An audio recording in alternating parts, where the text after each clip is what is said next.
ओम शांति। आज 24 अक्टूबर 2025 प्रातः मुरली। मधुबन बाप दादा। मीठे बच्चे, बाबा आए हैं तुम्हें घर की राह बताने। तुम आत्म अभिमानी होकर रहो तो यह राह सहज देखने में आएगी। प्रश्न, संगम पर कौन सी ऐसी नॉलेज मिली है जिससे सतयुगी देवताएं मोहजीत कहलाई? उत्तर, संगम पर तुम्हें बाप ने अमर कथा सुनाकर अमर आत्मा की नॉलेज दी, ज्ञान मिला। यह अविनाशी बना बनाया ड्रामा है। हर एक आत्मा अपना अपना पार्ट बजाती है। वह एक शरीर छोड़ दूसरा लेती है। इसमें रोने की बात नहीं। इसी नॉलेज से सत्युगी देवताओं को मोहजीत कहा जाता है। वहाँ मृत्यु का नाम नहीं। खुशी से पुराना शरीर छोड़ नया लेते हैं। आज का गीत, नयनहीन को राह दिखाओ। ओम शांति। मीठे मीठे रूहानी बच्चों प्रति रूहानी बाप कहते हैं कि राह तो दिखलाता हूँ, परंतु पहले अपने को आत्मा निश्चय कर बैठो।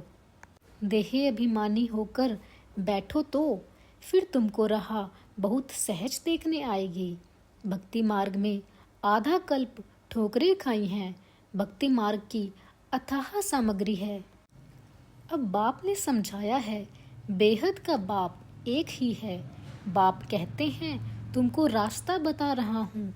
दुनिया को यह भी पता नहीं कौन सा रास्ता बताते हैं। मुक्ति, जीवन मुक्ति, गति सद्गति का मुक्ति कहा जाता है शांति धाम को। आत्मा शरीर बगैर कुछ बोल भी नहीं सकती। कर्मेंद्रियों द्वारा ही आवाज होता है। मुख से आवाज होता है। मुख न हो तो आवाज कहाँ से आएगी? आत्मा को यह कर्मेंद्रियां मिली है कर्म करने के लिए। रावण राज्य में तुम विकर्म करते हो। यह विकर्म छी छी कर्म हो जाते हैं। सतयुग में रावण ही नहीं तो कर्म अकर्म हो जाते हैं। वहाँ 5 विकार होते नहीं। उसको कहा जाता है स्वर्ग। भारतवासी स्वर्गवासी थे, अब फिर कहेंगे नरकवासी। विषय वैतरणी नदी में गोता खाते रहते हैं। सब एक दो को दुख देते रहते हैं। अब कहते हैं बाबा ऐसी जगह ले चलो जहाँ दुख का नाम न हो। वह तो भारत जब स्वर्ग था तब दुख का नाम नहीं था। स्वर्ग से नरक में आए हैं, अब फिर स्वर्ग में जाना है। यह खेल है। बाप ही बच्चों को बैठ समझाते हैं। सच्चा सच्चा सत्संग यह है, तुम यहाँ सत बाप को याद करते हो, वही उच्चते उच्च भगवान है। वह है रचता, उनसे वर्षा मिलता है। बाप ही बच्चों को वर्षा देंगे। हद का बाप होते हुए भी फिर याद करते हैं, हे भगवान, हे परमपिता परमात्मा, रहम करो। भक्ति मार्ग में धक्के खाते खाते हैरान हो गए हैं। कहते हैं, हे बाबा, हमको सुख शांति का वर्षा दो। यह तो बाप ही दे सकते हैं, सो भी 21 जन्म के लिए हिसाब करना चाहिए। सतयुग में जब इनका राज्य था तो जरूर थोड़े मनुष्य होंगे। एक धर्म था, एक ही राजाई थी। उनको कहा जाता है स्वर्ग सुख धाम। नई दुनिया को कहा जाता है सतो प्रधान, पुरानी को तमो प्रधान कहेंगे। हर एक चीज पहले सतो प्रधान फिर सतो रजो तमो में आती है। छोटे बच्चे को सतो प्रधान कहेंगे। छोटे बच्चे को महात्मा से भी उच्च कहा जाता है। महात्माएं तो जन्म लेते फिर बड़े होकर विकारों का अनुभव करके घर बार छोड़ भागते हैं। छोटे बच्चे को तो विकारों का पता नहीं है, बिल्कुल इनोसेंट है, इसलिए महात्मा से भी उच्च कहा जाता है। देवताओं की महिमा गाते हैं सर्वगुण संपन्न। साधुओं की यह महिमा कभी नहीं करेंगे। बाप ने हिंसा और अहिंसा का अर्थ समझाया है। किसी को मारना, इसको हिंसा कहा जाता है। सबसे बड़ी हिंसा है काम कटारी चलाना। देवताएं हिंसक नहीं होते, काम कटारी नहीं चलाते। बाप कहते हैं अब मैं आया हूँ तुमको मनुष्य से देवता बनाने। देवता होते हैं सतयुग में। यहाँ कोई भी अपने को देवता नहीं कह सकते। समझते हैं हम नीच पापी विकारी हैं। फिर अपने को देवता कैसे कहेंगे? इसलिए हिंदू धर्म कह दिया है। वास्तव में आदि सनातन देवी देवता धर्म था। हिंदू तो हिंदुस्तान से निकाला है, उन्होंने फिर हिंदू धर्म कह दिया है। तुम कहेंगे हम देवता धर्म के हैं तो भी हिंदू में लगा देंगे। कहेंगे हमारे पास कोलम ही हिंदू धर्म का है, पतित होने के कारण अपने को देवता कह नहीं सकते हैं। अभी तुम जानते हो हम पूज्य देवता थे, अब पुजारी बने हैं। पूजा भी पहले शिव की करते हैं, फिर व्याभिचारी पुजारी बने। बाप एक है, उनसे वर्षा मिलता है, बाकी तो अनेक प्रकार की देवियां आदि हैं, उनसे कोई वर्षा नहीं मिलता। इस ब्रह्मा से भी तुमको वर्षा नहीं मिलता। एक है निराकारी बाप, दूसरा है साकारी बाप। साकारी बाप होते हुए भी हे भगवान, हे परमपिता कहते रहते हैं। लौकिक बाप को ऐसे नहीं कहेंगे तो वर्षा बाप से मिलता है। पति और पत्नी हाफ पार्टनर होते हैं तो उनको आधा हिस्सा मिलना चाहिए। पहले आधा उनका निकाल बाकी आधा बच्चों को देना चाहिए, परंतु आजकल तो बच्चों को ही सारा धन दे देते हैं। कोई कोई का मोह बहुत होता है, समझते हैं हमारे मरने बाद बच्चा ही हकदार होगा। आजकल के बच्चे तो बाप के चले जाने पर माँ को पूछते भी नहीं। कोई कोई मातृ स्नेही होते हैं, कोई फिर मातृ द्रोही होते हैं। आजकल बहुत करके मातृ द्रोही होते हैं, सब पैसे उड़ा देते हैं। धर्म के बच्चे भी कोई कोई ऐसे निकल पड़ते हैं जो बहुत तंग करते हैं। अब बच्चों ने गीत सुना, कहते हैं बाबा हमको सुख का रास्ता बताओ जहाँ चैन हो। रावण राज्य में तो सुख हो न सके, भक्ति मार्ग में तो इतना भी नहीं समझते कि शिव अलग हैं, शंकर अलग हैं। बस माथा टेकते रहो, शास्त्र पढ़ते रहो। अच्छा, इससे क्या मिलेगा? कुछ भी पता नहीं। सर्व के लिए शांति और सुख का दाता तो एक ही बाप है। सतयुग में सुख भी है तो शांति भी है। भारत में सुख शांति थी, अब नहीं है, इसलिए भक्ति करते दर दर धक्के खाते रहते हैं।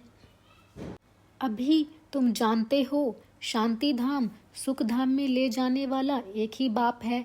बाबा हम सिर्फ आपको ही याद करेंगे, आपसे ही वर्षा लेंगे। बाप कहते हैं देह सहित देह के सर्व संबंधों को भूल जाना है, एक बाप को याद करना है, आत्मा को यहाँ ही पवित्र बनना है। याद नहीं करेंगे तो फिर सजाएं खानी पड़ेगी, पद भी भ्रष्ट हो जाएगा।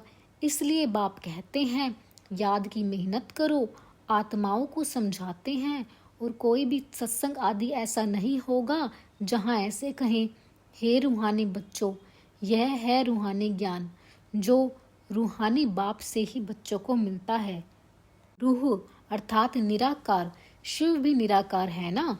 तुम्हारी आत्मा भी बिंदी है, बहुत छोटी, उनको कोई देख न सके सिवाय दिव्य दृष्टि के। दिव्य दृष्टि बाप ही देते हैं। भक्त बैठ हनुमान गणेश आदि की पूजा करते हैं, अब उनका साक्षात्कार कैसे हो? बाप कहते हैं दिव्य दृष्टि दाता तो मैं ही हूँ। जो बहुत भक्ति करते हैं तो फिर मैं ही उनको साक्षात्कार कराता हूँ, परंतु इससे फायदा कुछ भी नहीं, सिर्फ खुश हो जाते हैं। पाप तो फिर भी करते हैं, मिलता कुछ भी नहीं। पढ़ाई बगैर कुछ बन थोड़े ही सकेंगे।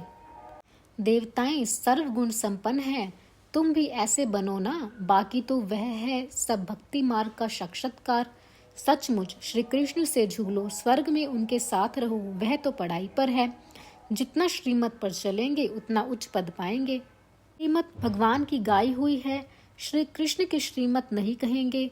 परमपिता परमात्मा की श्रीमत से श्री कृष्ण की आत्मा ने यह पद पाया है।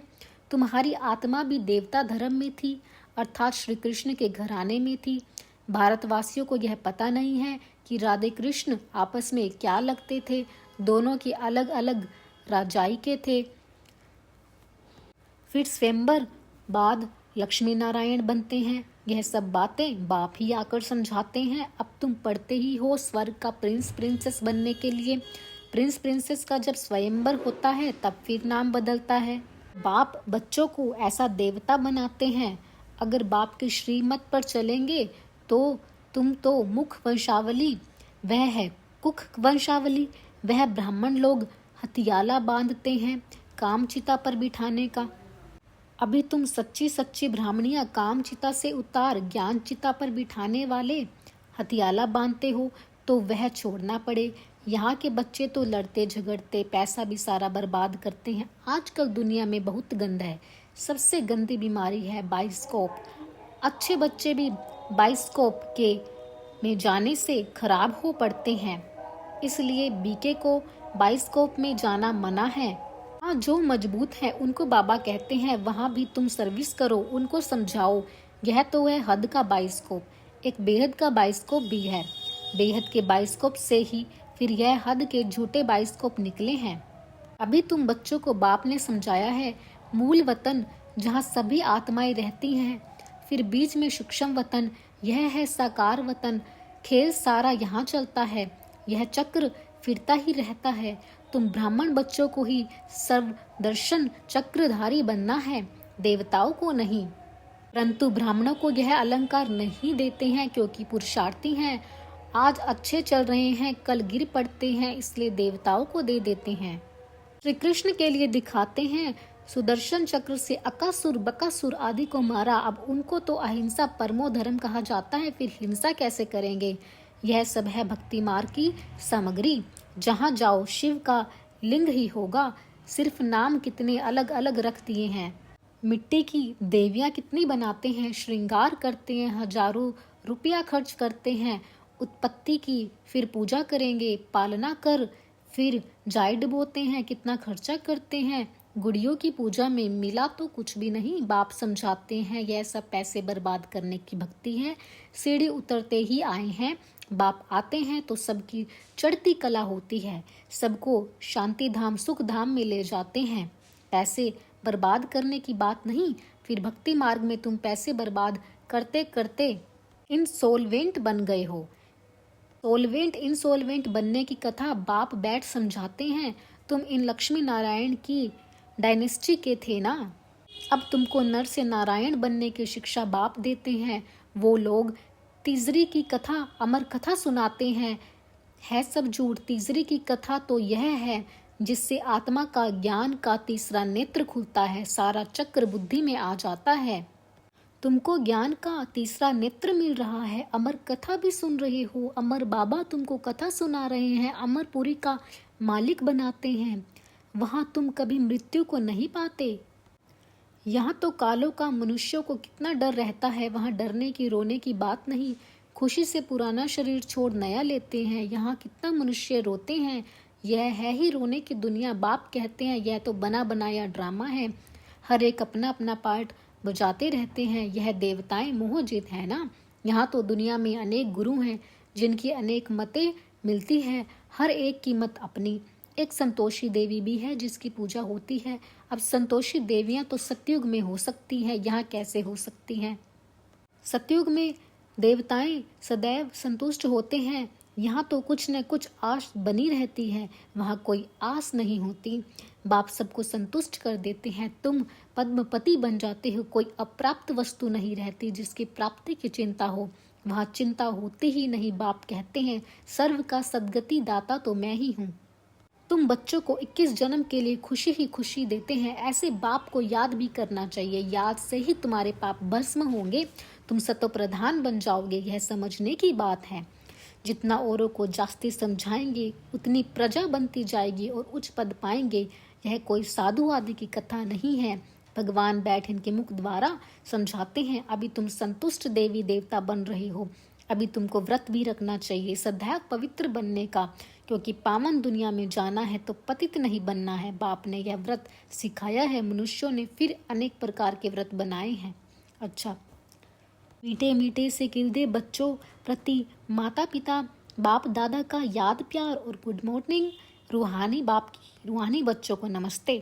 ना के लिए मुख्य सार एक, बाप की मत पर चल, सदा संतुष्ट रह, संतोषी देवी बनना है, यहाँ कोई आस नहीं रखनी है। बाप से सर्व प्राप्तियां कर पद्म पति बनना है। सबसे गंदा बनाने वाला बाइस्कोप अर्थात सिनेमा है। तुम्हें सिनेमा देखने की मना है, तुम बहादुर हो तो हद और बेहद के बाइस्कोप का राज समझ दूसरों को समझाओ, सर्विस करो। वरदान, पुरुषार्थ और सेवा में विधि पूर्वक वृद्धि को प्राप्त करने वाले तीव्र पुरुषार्थी भव। ब्राह्मण अर्थात विधि पूर्वक जीवन। कोई भी कार्य सफल तब होता है जब विधि से किया जाता है। अगर किसी बात में स्वयं के पुरुषार्थ या सेवा में वृद्धि नहीं होती है तो जरूर कोई विधि की कमी है। इसलिए चेक करो कि अमृत वेले से रात तक मनसा वाचा कर्मणा व संपर्क विधि पूर्वक रहा अर्थात वृद्धि हुई। अगर नहीं तो कारण को सोचकर निवारण करो, फिर दिल शिकस्त नहीं होंगे। अगर विधि पूर्वक जीवन है तो वृद्धि अवश्य होगी और तीव्र पुरुषार्थी बन जाएंगे। स्लोगन, स्वच्छता और सत्यता में संपन्न बनना ही सच्ची पवित्रता है। अव्यक्त इशारे, स्वयं और सर्व के प्रति मनसा द्वारा योग की शक्तियों का प्रयोग करो। जहाँ वाणी द्वारा कोई कार्य सिद्ध नहीं होता है तो कहते हो यह वाणी से नहीं समझेंगे, शुभ भावना से परिवर्तन होंगे। जहाँ वाणी कार्य को सफल नहीं कर सकती वहाँ साइलेंस की शक्ति का साधन शुभ संकल्प, शुभ भावना, नयनों की भाषा द्वारा रहम और स्नेह की अनुभूति कार्य सिद्ध कर सकती है। ओम शांति।